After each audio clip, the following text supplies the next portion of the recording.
We're excited to have you join us today for a debate between two local students from the Washington Urban Debate League. They'll be considering the expansion of charter schools. But first, I'd like to invite David Trigot, the program director at the Washington Urban Debate League, who will be explaining a bit more about what you're about to see. David, the floor is yours.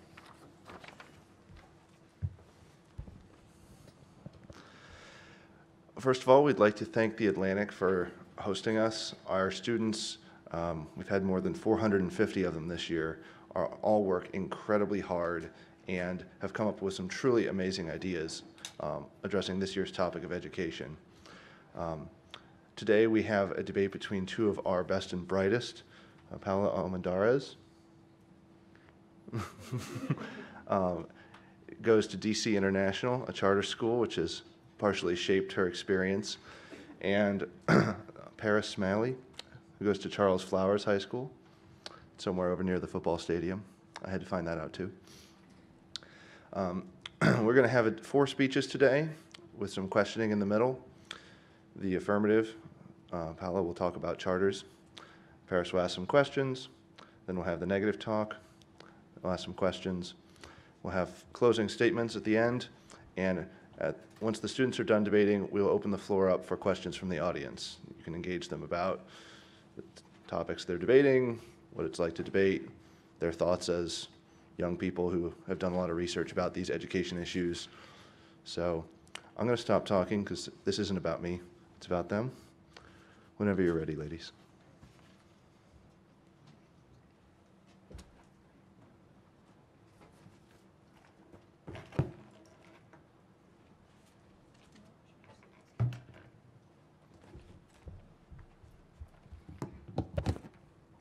Can everyone hear me?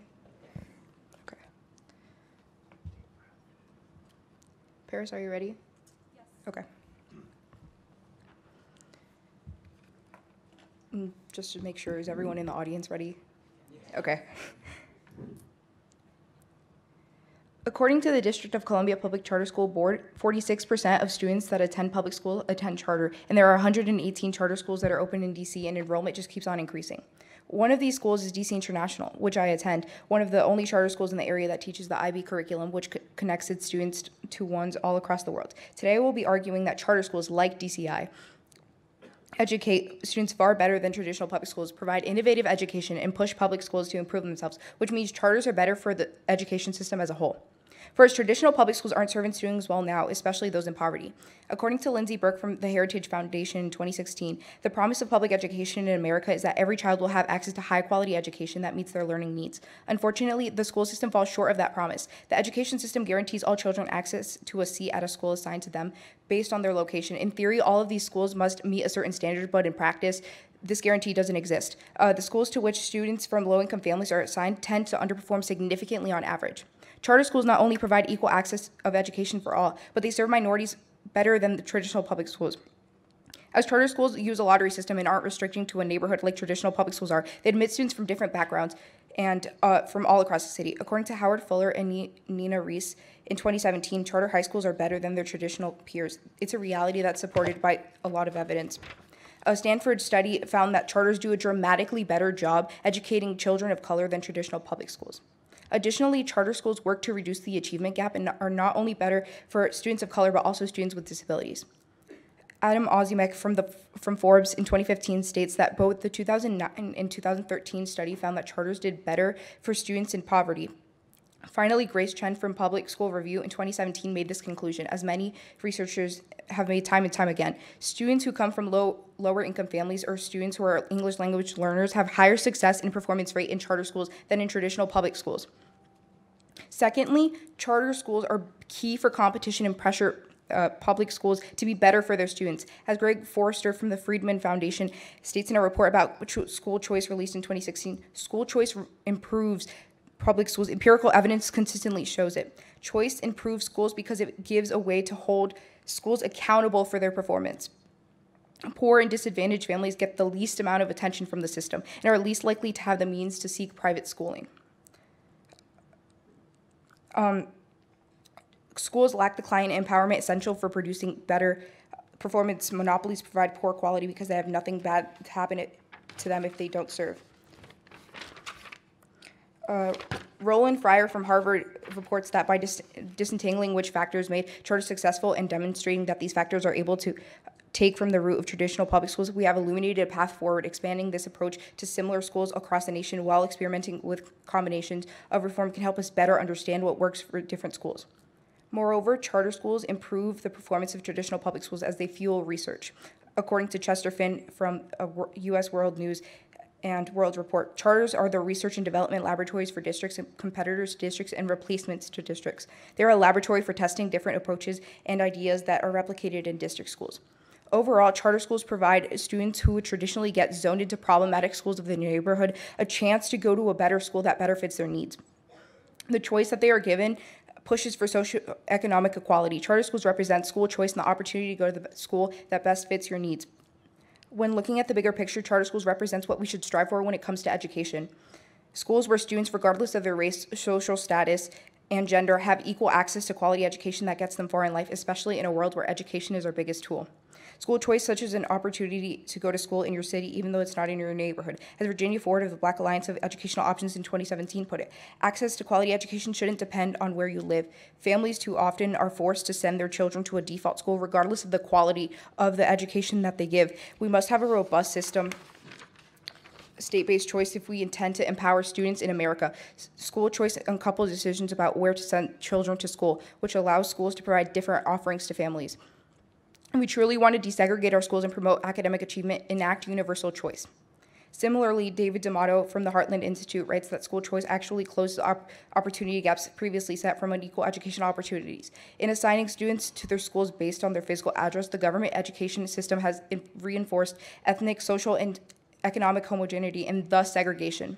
School choice stands to benefit these poor minority students far more than the advantaged students, those from more affluent communities whose parents already have choices and whose public schools tend to meet or exceed standards. Charter schools actually help students that don't have the opportunities that are offered to more affluent families, and they allow for these students to have better education and just provides equal access to education for all.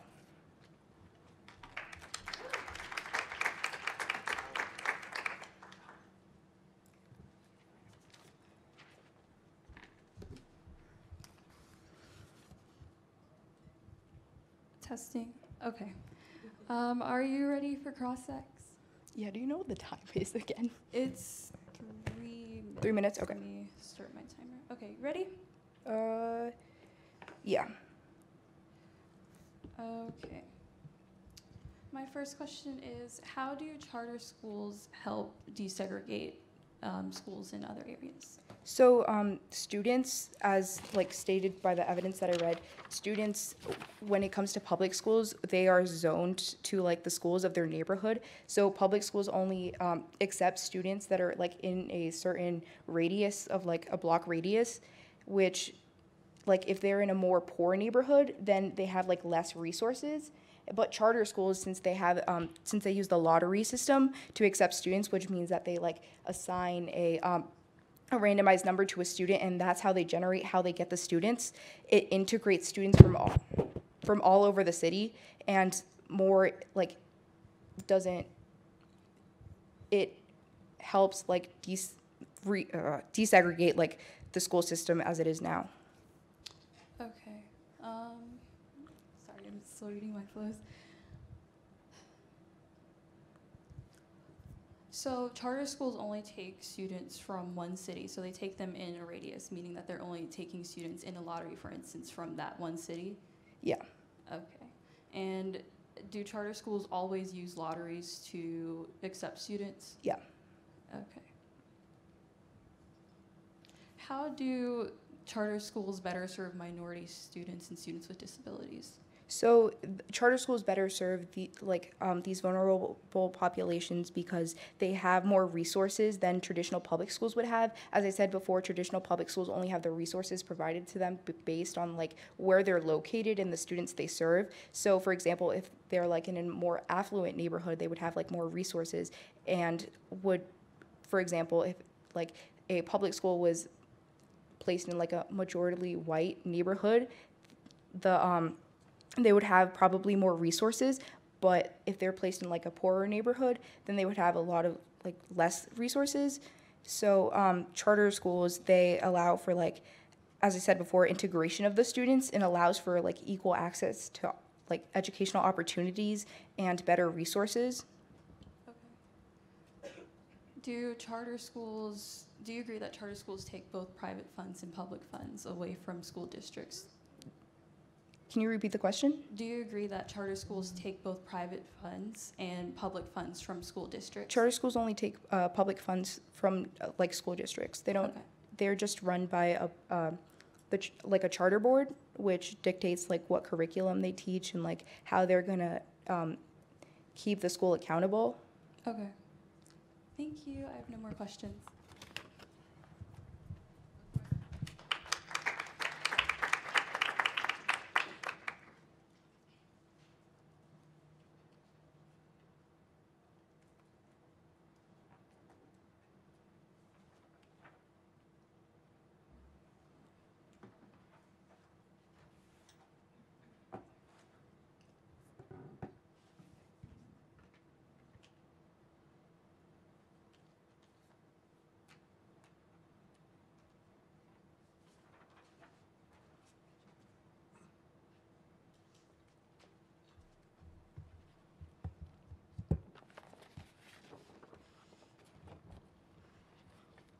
Hello, everyone. My name is Paris Smalley. I am from Charles Herbert Flowers High School, and I will be debating negative of our established resolution that charter schools should not be expanded.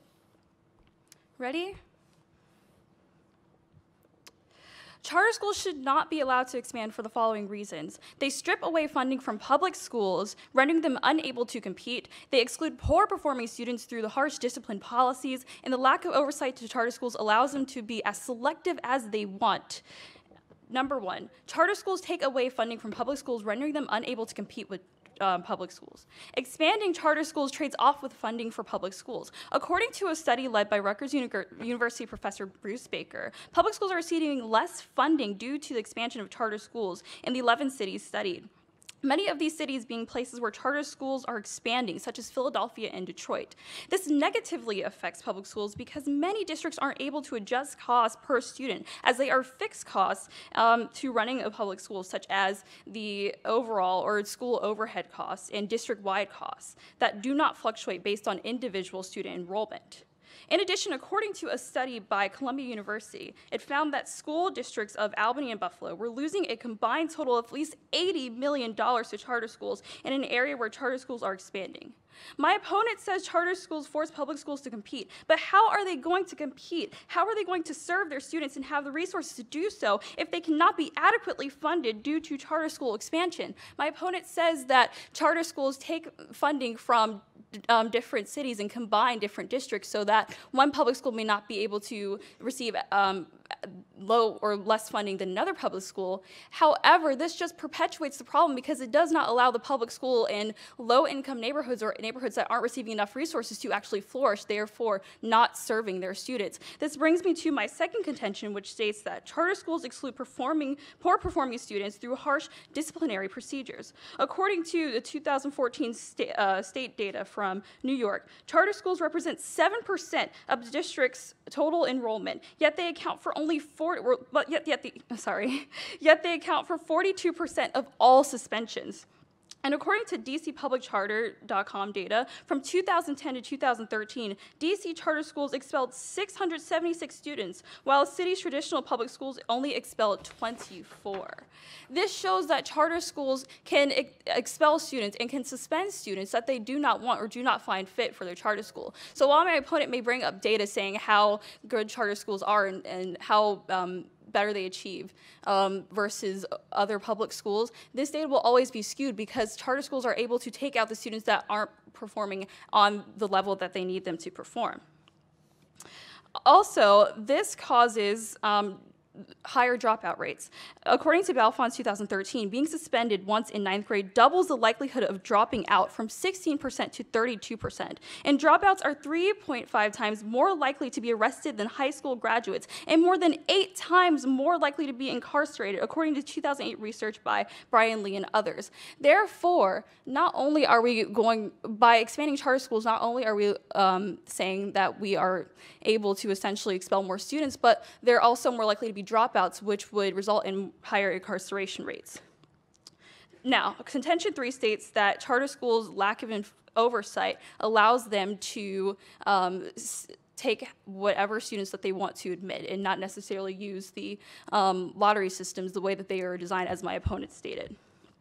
A 2016 audit report by the United States Department of Education Inspector General Office found that while $3 billion in funds have been invested in charter schools from the agency's charter school program since 1995, its lack of oversight and accountability have put the program's goals at risk. So in the status quo, there is a problem with oversight. There is a problem with accountability. So how can we make sure that these charter schools are accountable, and how can we make sure that these charter schools are hitting the goal when the money that we're pouring into private schools and the money that are charter schools, the money that charter schools are receiving, it's not being regulated, it's not being looked at to see if they're actually meeting their goals or using the funding that they receive to meet those goals. Foster 2011 states, a study in 2002 and 2003, led by former commissioners of the United States Department of Education, National Center for Education Statistics, showed that of 37 charters in DC, special education students were underrepresented in 24, while ELS students were underrepresented in 28 charter schools. So as you can see, charter schools are not being held accountable, and the lack of oversight allows them to underrepresent students with disabilities or English language learners, and therefore they are not meeting their goals. And therefore, because of those 3 reasons listed, we should not let charter schools expand.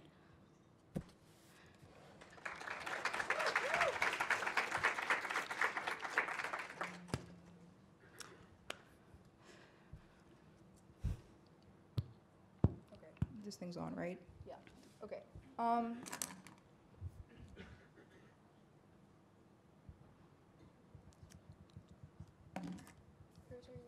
Yes.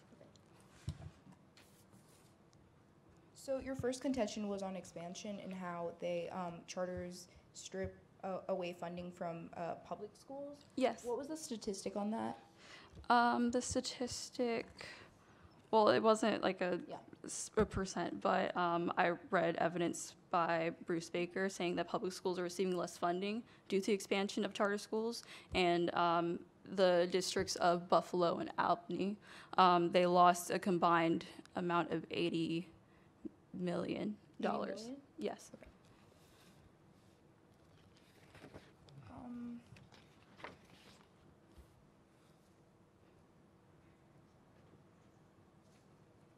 So your third contention was about how they select students? Yes, so it's saying that there's a lack of oversight, Okay. meaning that they are not held accountable for the students that they select, and in addition, because of Contention 2, which states that they are allowed to suspend and expel students, and that in the third contention, I was saying that students with disabilities and English language learners are underrepresented. It's basically saying that they're not being held accountable for that. Okay. So. Aren't charter schools supposed to report to the charter board that they function under? They are, but as you can see from that report, they're not hitting the goals that they are supposed to hit.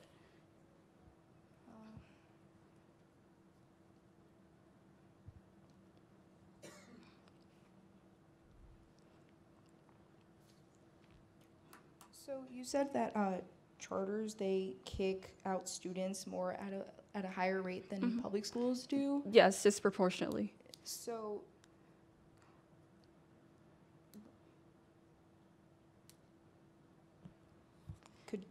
what was the sort of correlation on, is there sort of like a correlation between like the amount of funding that they spend, or is that like 2 different points? So those are 2 different contentions, but they do relate to each other. So charter schools are taking funding from public school districts, yet they're expelling students and suspending students and things of that nature. So those students are essentially going back to their neighborhood schools, which are underfunded because charter schools take away that funding. And so they will never get the education that they need. And in addition to that, they are more likely to be dropouts and they are more likely to be incarcerated. And that problem will only get worse if we expand charter schools. So even if charters do have benefits, we should eradicate all charters, right? Is We that what should. you're saying? I'm saying we should not expand charter schools. So just keep the amount of charters that we have now. The amount that we have now it's still taking away money. So we should still, I think, in my personal opinion, we should do more studies with regards to the charter schools that we have now and do more investigations to see if they are actually meeting their goals. Okay. But we should definitely not expand charter schools. Okay.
Sorry, this setup is taking a while.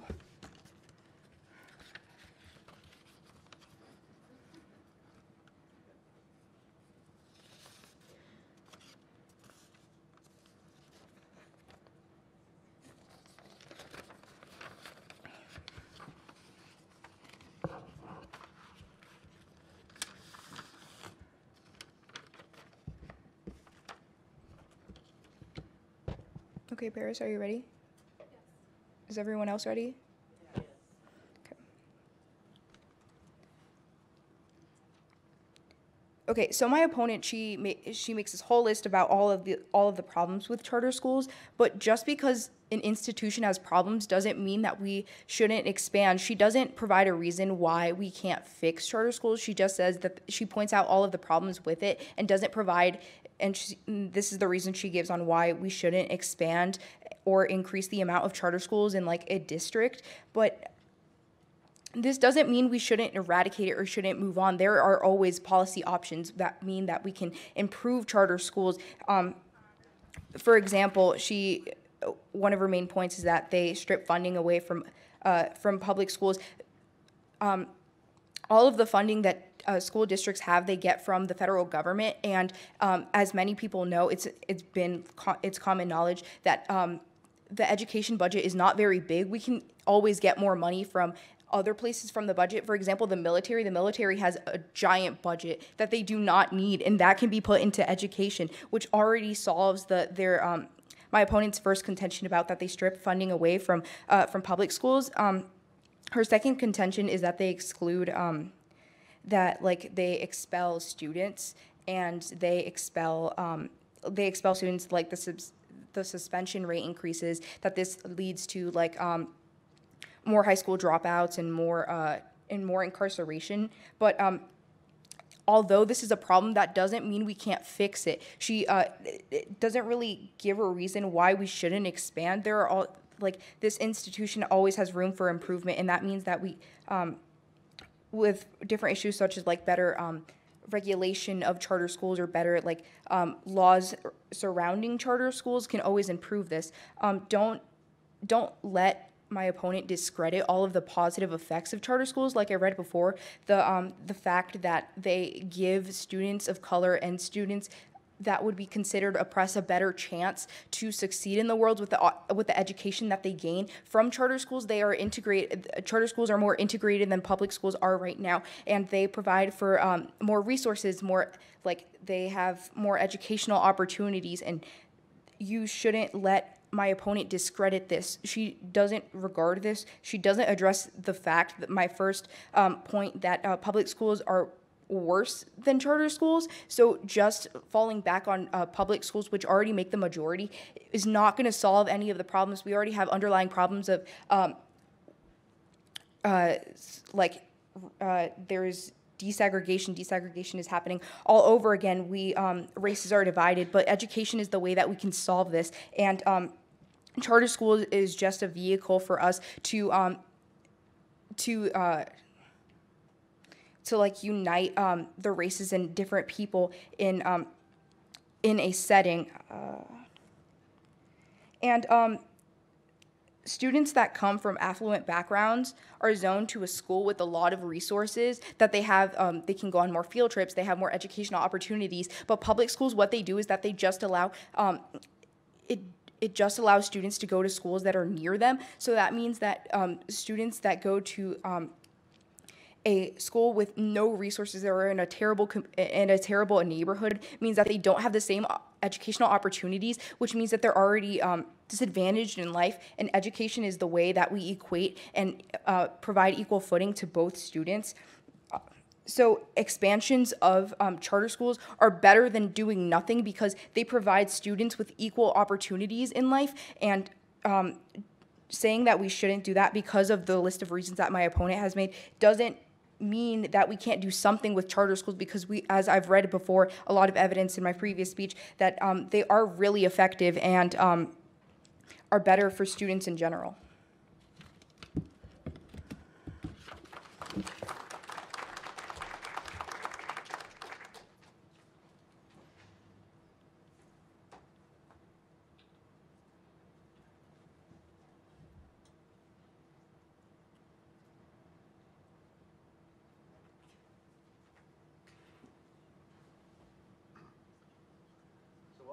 Paris is preparing her final speech. I hope you're thinking of some good questions for them. To give some context for this debate, these ladies found out that they were doing this on Thursday.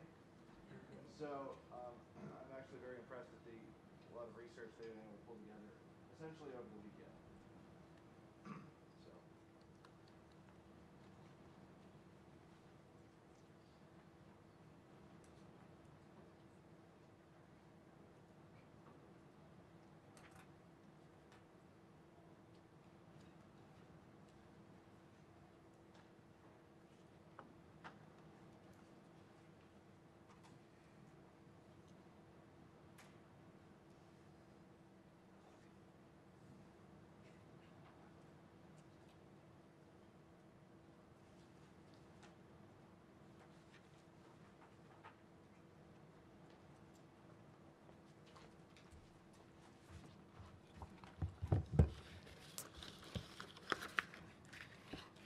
Okay, so I'm just going to be using this time to refute my opponent's contentions and arguments and summarize my contentions. My opponent said that I just talked about the problems that charter schools have without recognizing the good that they have done. However, I would like to point out that my burden in this debate is to tell you guys why we should not allow charter schools to expand. It's not necessarily my burden to prove that they shouldn't exist at all. It's not my burden to prove that there should be less, but it's my burden to prove that they should not expand, so I'm going to go into this rebuttal with that in mind.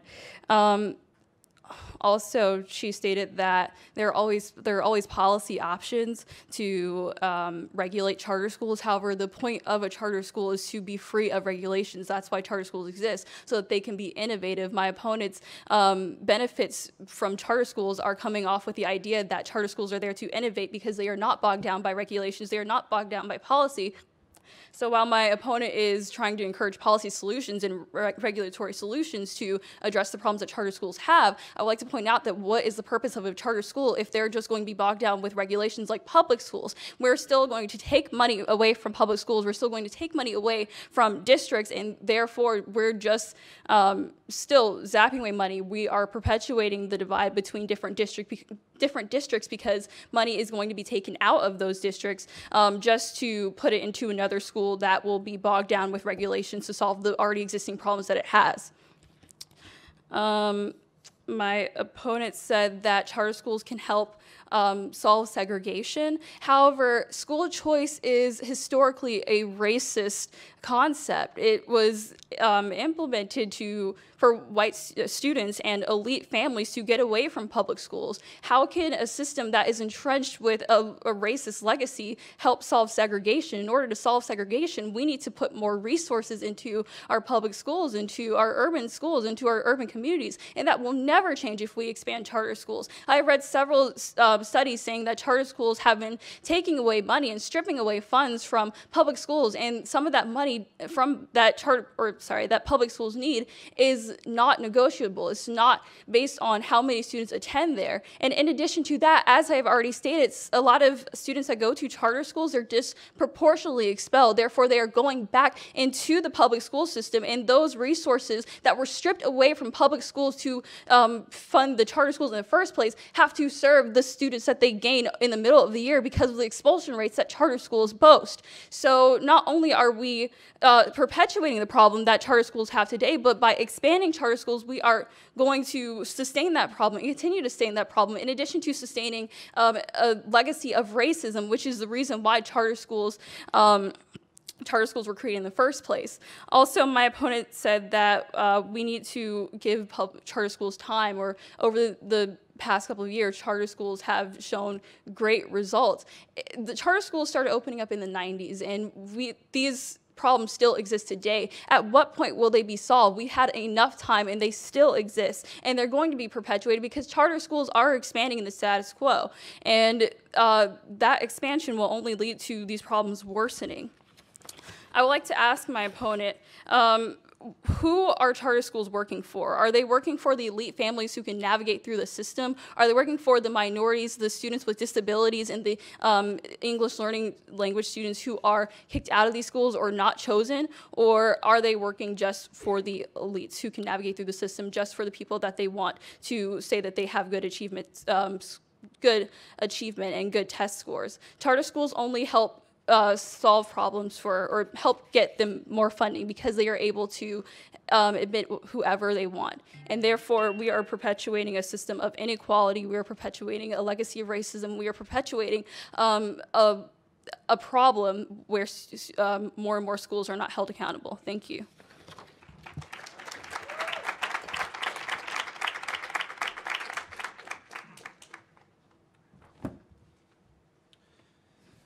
Can we get one more round of applause for our debaters? They were quite nervous when they came in this morning. Paula is only in 8th grade, and Paris is a sophomore, so they have many years to grow and continue to impress us.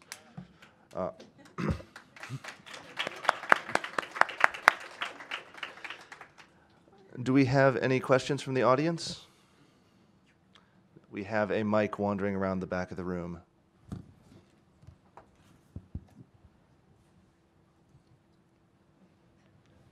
There's one behind you.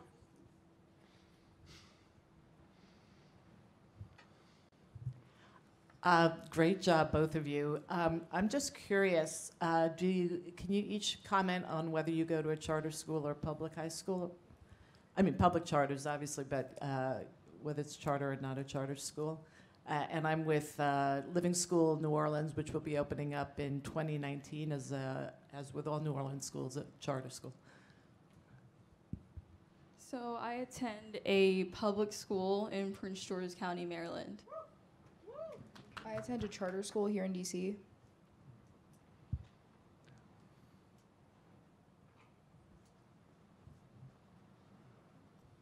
Hi, I'm Catherine Van Ness with Council for a Strong America. Can you each speak a little bit about how you got into debate and what interests you in continuing with debate? So I started debating in 6th grade. I was very, very shy, so I wanted to find something that will help me break out of my comfort zone, and debate seemed like the club that would help me do that. And ever since then, I've had a second family and a second home in debate, so I've been coming back every single year, and this is my 5th year debating.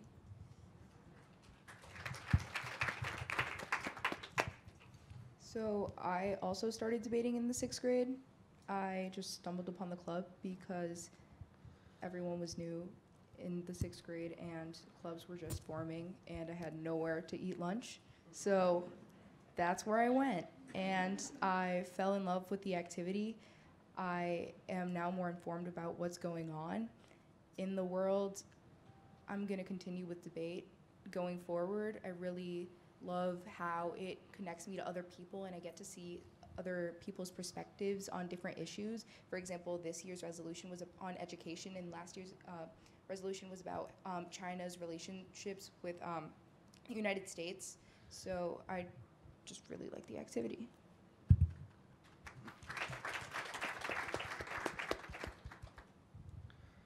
She left out that she qualified to nationals the last 2 years as a middle schooler, too.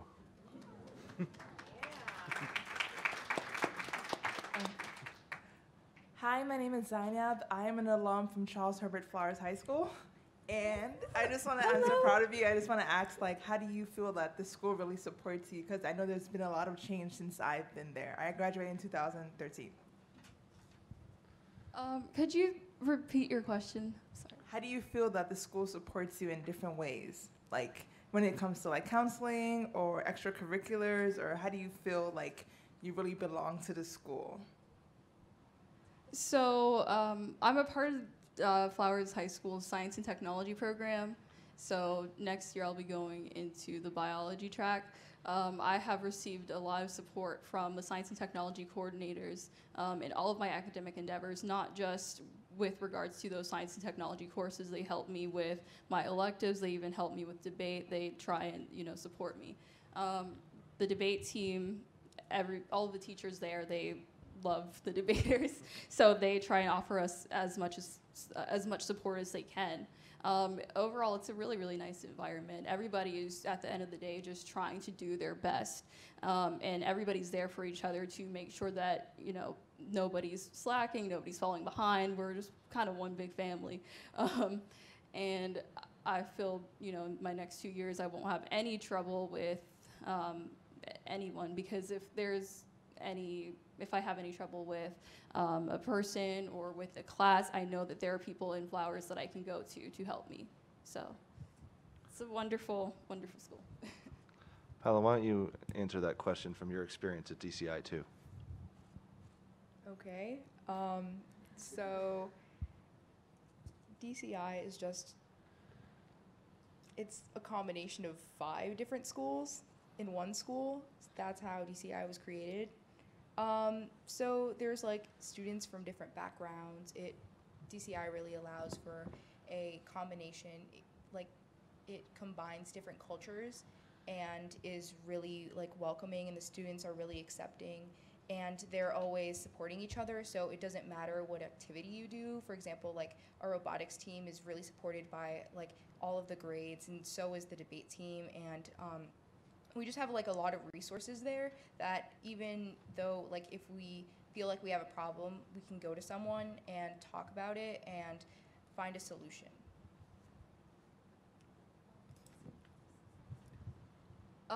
One more thing about Flowers. So we're actually reviewing the uniform.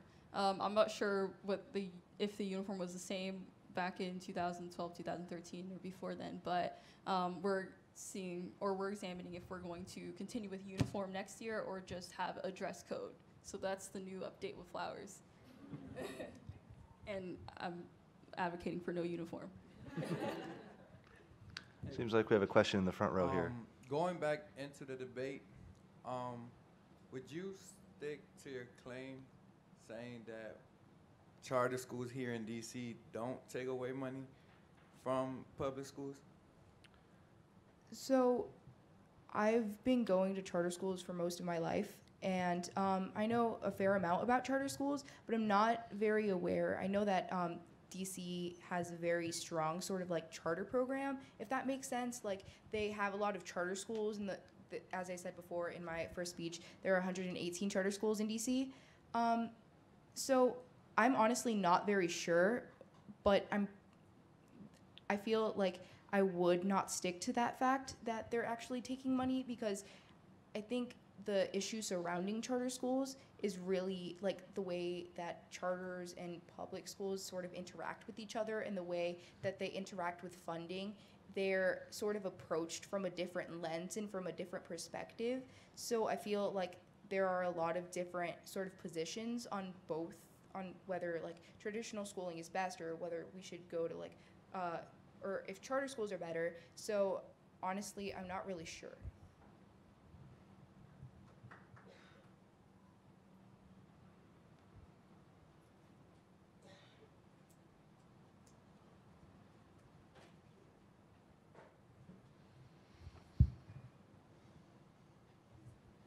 Melvin Brown, New Explorers High School.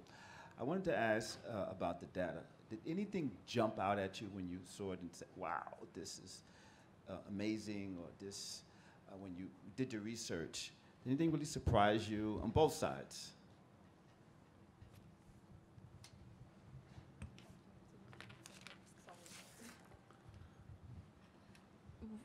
There are a lot of things that I found that were very surprising when I was doing research. One of the things that I found that I said in my speech was how charter schools expel students at disproportionately higher rates than public schools. And while it makes sense, I still couldn't grapple with the reality that that was happening. And it's heartbreaking to see, but it definitely surprised me to know that that was the reality and at that disproportionately high rate. So that was one thing that really surprised me.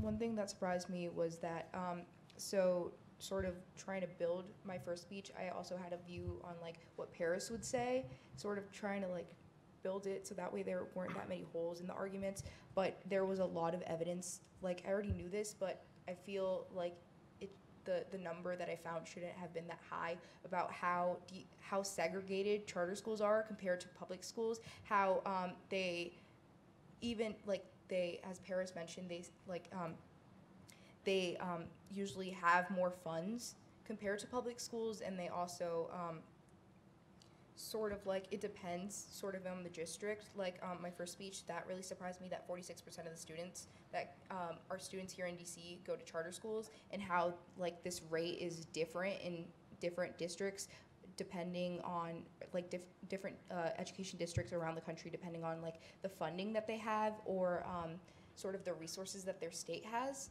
So that was really surprising to me. As a final wrap up for our question session here, could you tell us the biggest thing that you found sort of that jumped out at you as you researched this education topic as a whole this year, not just about school choice?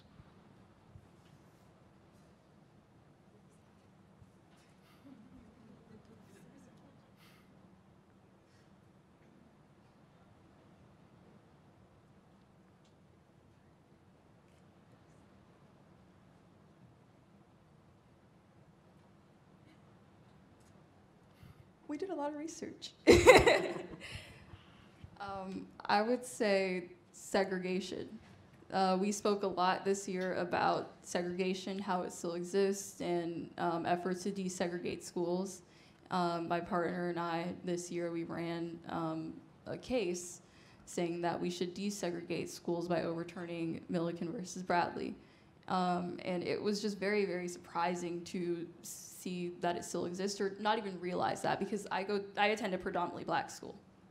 And to not realize how big of a problem segregation was, because I have been attending predominantly black schools all of my life, it was very, very surreal to see that it was such a big problem and that not a lot was being done, or it was just, not even being looked at. So that was very surprising. I agree with Paris. That was really surprising to me. And one of the things that really surprised me are so on more regional tournaments, there are different sort of radical theories on education, which talk about with the positions. I got to dive into more of the research surrounding on whether an institution that we call a school should even exist, and more about what is education? Sort of these words that we take for granted. What is education? What is learning?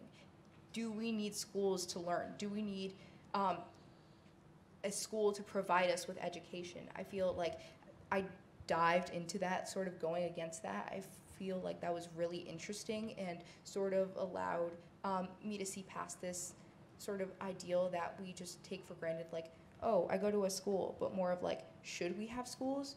Or are schools a waste of resource? And are there better ways that we can educate our population? One more round of applause for our debaters.